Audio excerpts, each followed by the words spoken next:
Hello students, good morning. कैसे आप सभी? आई होप कि सभी अच्छे होंगे। तो हम लोग जो अपने प्रीवियस वीडियो में प्लास्टिक के बारे में देख लिया था, उसके कुछ कुछ प्रॉपर्टीज के बारे में देख लिया था। आज हम उसको आगे कंटिन्यू करते। प्लास्टिक के टाइप के बारे में भी हमने प्रीवियस वीडियो में देख लिया था। अगर आपने प्रीवियस वीडियो नहीं देखा है तो जरूर से जाके देख लीजिएगा। जो लिंक है वो डिस्क्रिप्शन बॉक्स में दिया गया है। ठीक है, तो आज जो हम लोग अपने प्लास्टिक वाले टॉपिक को ही कंटिन्यू करते हैं। आज हम लोग जो प्लास्टिक का प्रॉपर्टीज एंड जो उसका यूजेज है उसके बारे में आज हम लोग पढ़ेंगे। ठीक है, उसके बाद हम फर्दर आगे पढ़ेंगे कि इसका इन्वायरमेंट पे क्या इफेक्ट पड़ता है। तो आने वाला जो वीडियो है वो आपके लिए और भी ज्यादा इंपॉर्टेंट है। ठीक है, तो चलिए आज का वीडियो हम लोग बिना किसी देरी के स्टार्ट करते हैं। तो देखिए, आज का हमारा टॉपिक क्या है? Properties of plastic. और इसका जो यूजेस है वो हम इसके साथ साथ ही पढ़ लेंगे। इसको अलग से हम लोग यूजेस को अलग से नहीं पढ़ेंगे, इसी में हम लोग इसको पढ़ते जाएंगे। जैसे जैसे हम लोग प्रॉपर्टीज पढ़ेंगे वैसे वैसे हमारे दिमाग में इसके यूजेस भी आते जाएंगे। तो ऑटोमेटिकली जो हम लोग प्रॉपर्टीज के साथ साथ उसके यूजेस को भी जान लेंगे। तो चलिए इसको स्टार्ट करके देखते हैं। जो सबसे पहला प्रॉपर्टीज है वो है नॉन बायोडिग्रेडेबल। अब नॉन बायोडिग्रेडेबल को समझने से पहले हम लोग समझते हैं बायोडिग्रेडेबल क्या होता है।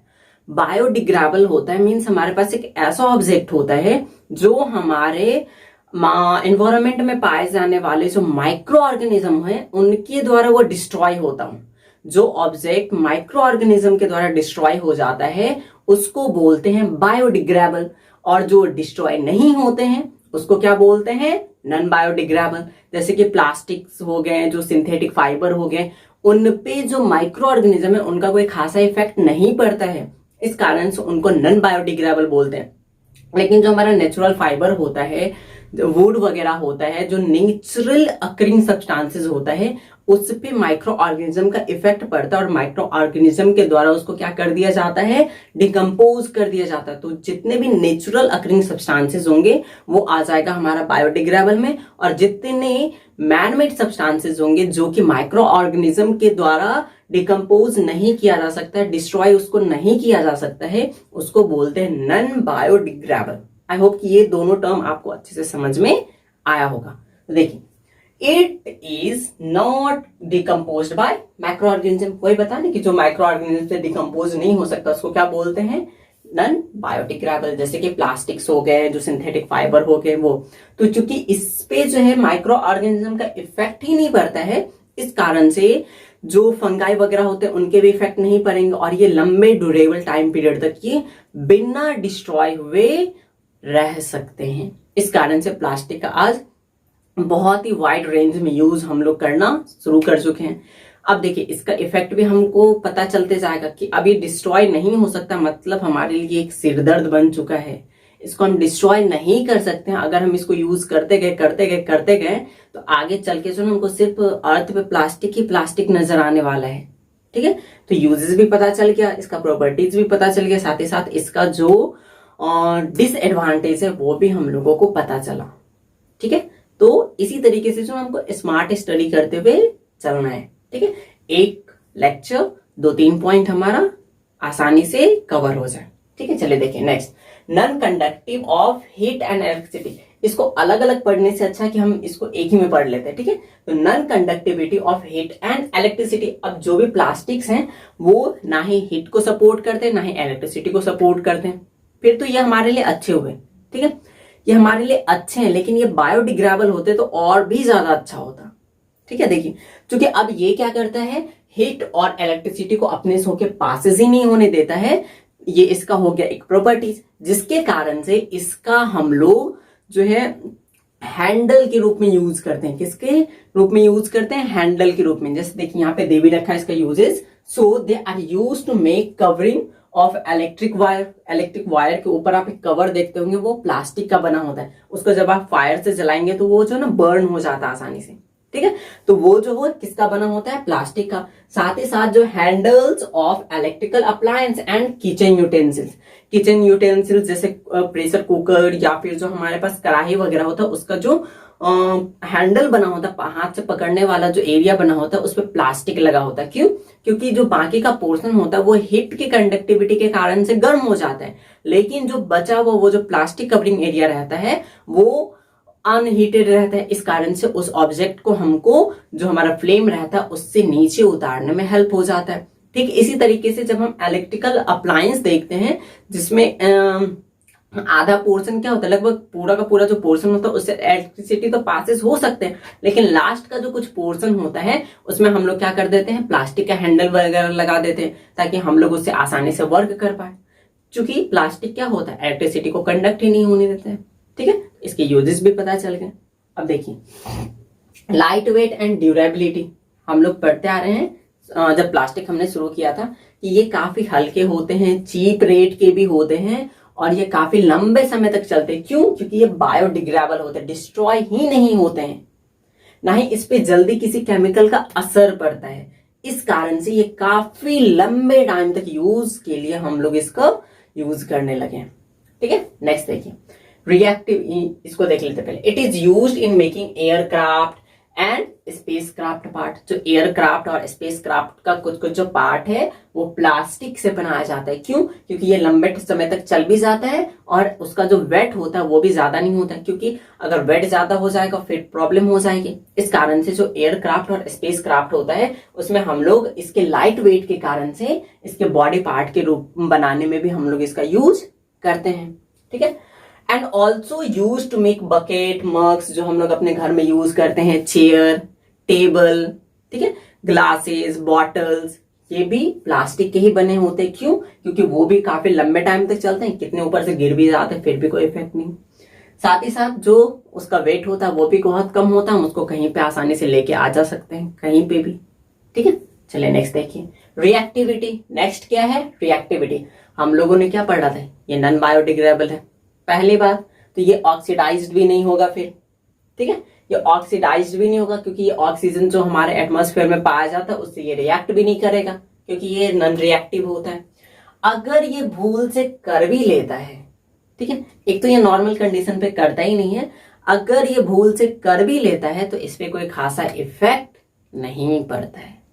ठीक है, नेक्स्ट देखिए plastic are generally cheaper than metals. अब क्या होता है, हम लोग जो कांच का या फिर जो मेटल्स का यूटेंसिल्स वगैरह या अप्लायंसेस वगैरह खरीदते हैं तो वो उसका जो कॉस्ट है बनने का वो थोड़ा सा ज्यादा हो जाता है, जिस कारण से वो जो अप्लायंसेस होते हैं, जो ऑब्जेक्ट होते हैं, उनके प्राइसेस काफी हाई हो जाते हैं, जिस कारण से उसको हम खरीदने के बजाय हम लोग प्लास्टिक खरीदना पसंद करते हैं। क्यों? क्योंकि ये तो एक बेकार पेट्रोकेमिकल सब्सटेंसेस से बनता है, जो कि पेट्रोल के वेस्टेज होते हैं उनसे बनता है। अब उनसे बनता है तो वो जो हमारा रॉ मटेरियल होता है प्लास्टिक बनाने का वो हमको काफी चीपर रेट पे मिल जाता है, तो उससे बनने वाला ऑब्जेक्ट भी क्या होता है, काफी चीपर रेट का होता है। इस कारण से हम लोग जो हमारे इन्वायरमेंट के लिए यूजफुल है हम लोग उसका यूज ना करके जो हमारे इन्वायरमेंट के लिए हार्मफुल होता है उसका हम लोग यूज करने लगे हैं, सिर्फ और सिर्फ अपने प्रॉफिट के लिए। आज जो है बहुत ज्यादा अमाउंट में जो प्लास्टिक के इंडस्ट्रीज लगाए जा चुके हैं जो हमारे इन्वायरमेंट को बहुत ज्यादा इफेक्ट कर रहे हैं। अगर हम टाइम रहते अभी भी हम लोग यदि कंट्रोल करना चाहें तो हम अपने एटमॉस्फेयर को बचा सकते हैं, हम अपने इन्वायरमेंट को सुरक्षित रख सकते हैं। इसके लिए जरूरी है कि हम लोग प्लास्टिक का एक बहुत ही लिमिटेशन में यूज करें। ठीक है, जो आज हम लोग अपने लाइफ में 80 to 85% हम लोग प्लास्टिक ही यूज करते जा रहे हैं, उसको हमको रोकना होगा। अगर हम लोग नहीं रोकेंगे तो ये प्लास्टिक आगे जाके हमारे लिए ही बहुत बड़ा सिरदर्द बन जाएगा। ठीक है, इस कारण से आप लोगों को भी एक पहल करने की प्लास्टिक जितना से जितना हो सके उतना कम यूज करें। उसकी जगह पे आप लोग जो बायोडिग्रेडेबल सब्सटेंसेस है जैसे स्टील, मेटल्स वगैरह हो गए, वुड वगैरह के बने यूटेंसिल्स हो गए, उसका यूज कीजिए, क्योंकि वो हमारे एटमॉस्फेयर में पाए जाने वाले माइक्रो ऑर्गेनिज्म से डिस्ट्रॉय हो जाते हैं।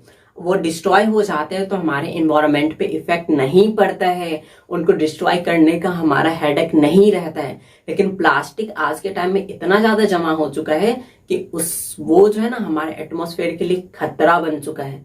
अगर हमारे वो एटमॉस्फेयर के लिए खतरा है मीन्स वो हमारे लिए और जो अदर लिविंग बींग्स हैं उनके लिए भी बहुत ज्यादा खतरा है। ठीक है, आई होप कि आप लोग जो है प्लास्टिक के यूजेस पे कंट्रोल करेंगे। आई रिक्वेस्टेड प्लीज आप लोग जो है प्लास्टिक के यूजेस पे कंट्रोल कीजिए, क्योंकि हमको सिर्फ अपने प्रॉफिट को नहीं देखना है। यदि हम अपने लाइफ को अच्छे से चलाना चाहते हैं तो इसके लिए जरूरी है कि हमारा एनवायरनमेंट, हमारा एटमॉस्फेयर वो काफी अच्छा रहे। वो जब तक फ्रेश नहीं रहेगा तब तक हम लोग भी काफी हेल्दी नहीं रह सकते हैं। ठीक है, तो चलिए आगे देखते हैं। ये एक रिक्वेस्ट है, प्लीज आप लोग फॉलो कीजिएगा। नेक्स्ट देखिए, in the health care industries plastic are used for packaging of tablets, threads, syringes, doctors gloves etcetera. जो हेल्थ केयर होता है वहां पे भी ये प्लास्टिक का यूज किया जाता है। किसमें? टैबलेट का जो कवरिंग होता है उसको बनाने में, जो डॉक्टर्स के हैंड ग्लव्स होते हैं उसको बनाने में, जो सिरिंजेस होते हैं उसको बनाने में, साथ ही साथ जो थ्रेड्स होते हैं जिसको आप लोग बोलते हैं टाका लगाना। ठीक है, जो थ्रेड होता है, थ्रेड को अगर कहीं पे कट हो जाता है तो उसको ढकने के लिए क्या करते हैं, थ्रेड को इधर से इधर करके क्या करते हैं, उसको सिल देते हैं। ठीक है, तो उसमें भी किसका यूज किया जाता है, वो बेसिकली प्लास्टिक का ही थ्रेड होता है। तो इस तरीके से हम लोग जो हमारा हेल्थ केयर इंडस्ट्रीज होता है उसमें भी हम लोग प्लास्टिक का यूज शुरू कर चुके हैं। ठीक है, नेक्स्ट देखिए, food do not stick to a special type of plastic, Teflon. Teflon एक ऐसा स्पेशल टाइप ऑफ प्लास्टिक है जिसपे फूड जरा सा भी स्टिक मतलब चिपकता नहीं है। जैसे हम लोग जनरली जो मेटल्स होते हैं उसमें जब हम फूड को बनाते हैं, भूनते रहते हैं तो वो स्टिक होने लगता है, चिपकने लगता है। लेकिन जो टेफलॉन होता है वो नॉन स्टिकी प्लास्टिक होने के कारण से उस पे जो है फूड बिल्कुल भी स्टिक नहीं करता, चिपकता नहीं है। नेक्स्ट देखिए, यूनिफॉर्म ऑफ फायरमैन। फायरमैन का जो यूनिफॉर्म होता है उस पे भी मेलामाइन प्लास्टिक का क्या होता है, कवर चढ़ा होता है, जो कि उसके यूनिफॉर्म को फायर रेसिस्टेंट बनाता है और वो हिट उसको फायर से जलने से बचाता है। ठीक है, जो पीला पीला कलर का आप लोग सूट देखते होंगे, यूनिफॉर्म देखते होंगे, फायरमैन का जो रहता है वो उसमें मेलामाइन प्लास्टिक नाम का कवर चढ़ा होता है, जो कि एक फायर रेसिस्टेंट के रूप में वर्क करता है। ठीक है, special plastic cookwares are used in microwaves oven for cooking food. आप लोगों ने फिल्मों में माइक्रोवेव देखा होगा या बहुतों के घर में होगा भी। वो जो माइक्रोवेव होता है उसमें देखते होंगे बहुत सारा प्लास्टिक का पार्ट लगा होता है। क्यों? अभी हमने पीछे पढ़ा था कि जो प्लास्टिक होता है वो हीट को कंडक्ट नहीं होने देता है। इसी रीजन के कारण से स्पेशल टाइप ऑफ प्लास्टिक्स का यूज किया जाता है इस माइक्रोवेव ओवन में। ये था हमारा प्रॉपर्टीज और यूजेस प्लास्टिक का, जिसको हमने अपने इस लेक्चर में कवर कर लिया। अब हम लोग इसके डिसएडवांटेज के भी बारे में डिटेल से स्टडी करेंगे। इसका इन्वायरमेंट पे क्या इफेक्ट पड़ता है, इसका हमने ओवरऑल तो देख लिया, बहुत बुरा इफेक्ट पड़ता है। ठीक है, इसके खिलाफ एक्शन लेने की जरूरत है हम लोगों को। तो आई होप कि आप लोगों ने जो है इस सेशन को काफी एंजॉय किया होगा और काफी अच्छे से इस सारे पॉइंट्स को समझे होंगे। ठीक है, तो हम लोग मिलते हैं अपने नेक्स्ट लेक्चर में। तब तक के लिए बाय एंड टेक केयर।